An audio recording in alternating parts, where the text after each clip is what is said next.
today we're going to be talking about symbolism in our stories. Let's connect to our past work.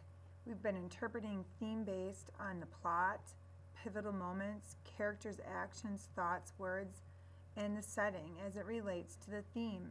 We've been interpreting all these things. So today we're going to be looking at something a little different. One way readers are moved by literature is by the symbols that seem significant. Often we pay attention to objects that are repeated in a text, and those objects may be laden with potential meaning. Readers pay attention to symbolism by noticing objects that seem significant and might represent something else. What do they really stand for is the question. So this is true in life. Think of the wedding band. It stands for commitment, a union of two lives. It stands for promises, all kinds of things. A rainbow could be just a rainbow. It could stand for, of course, gay pride. Thumbs up can mean several different things. Symbols are something we have already done work with. In Fox, the desert, it stood for death. In the dog only having one eye, it may stand for that he may not see people for who they really are. He's not complete, which actually very much showed up in his opinion of Fox. Magpie, excuse me, Magpie's broken wing stands for that she's not complete. There's something missing in her life. And it really wasn't the wing. It was her appreciation for her friend. In Crow Call, the shirt kind of stood for like a relationship or the comfort that someone brings to you. She wrapped it around her, like craving that comfort. So we want to look for things. You want to notice repeated objects and moments that have deeper significance and meaning to the story. Think about what that might really represent, associations with it, big meaning. Explain thinking using evidence. Think what else the objects might represent, other associations, or other big meaning interpretations, not just the obvious. So you want to watch for objects that are repeated over and over again. For example, the monkey is a symbol for how Rosario is a pet in the stolen party. How Rosario is a pet that is being trained at an early age to do tricks and is caged in a socially unjust world where escape is just an illusion. Her tricks she's trained to do are to serve the rich. And this socially unjust world is that the rich will keep getting richer and the poor will stay poor.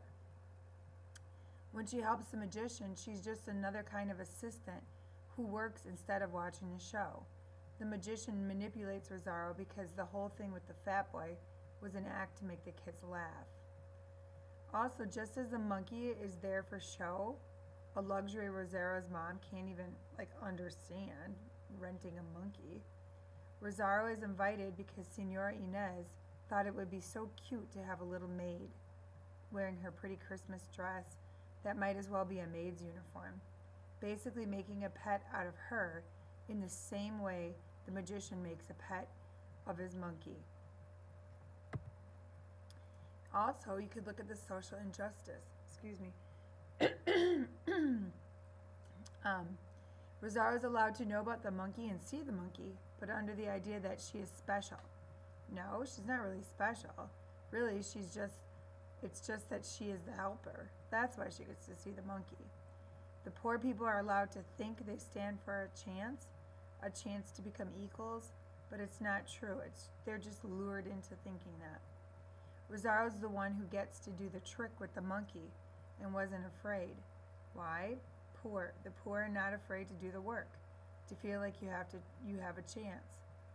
Kind of like, does the magician equal kind of the politician who's like controlling the poor and thinking that they have a chance? But is it? At the beginning, the mom is not cross about the monkey, but about the party, or really? Maybe the monkey represents the illusion of believing in equality. Maybe it is supposed to represent a dream, a silly dream, because monkeys are silly. We don't know, but it's important to try to interpret some of these things. Look a little deeper into your reading. Okay, so notice how I repeated the objects and moments that have deeper significance to the story. Think about what that might really represent, what associations with it has, and the big meaning. Explain your thinking using evidence. Think what else that might represent, other associations or other big meaning interpretations. Here's an excerpt from the story. You can go back in my slide and read it if you want to look up for some of these symbols in that story. I would want you to pause right now, take a look at the story, see if you can find any symbols. Think about the dress, what it might stand for. What does the moment when Senora Inez hands Rosario the money symbolize? Look for other symbols in the excerpt. So pause now and break out here into here and look up this, read the story.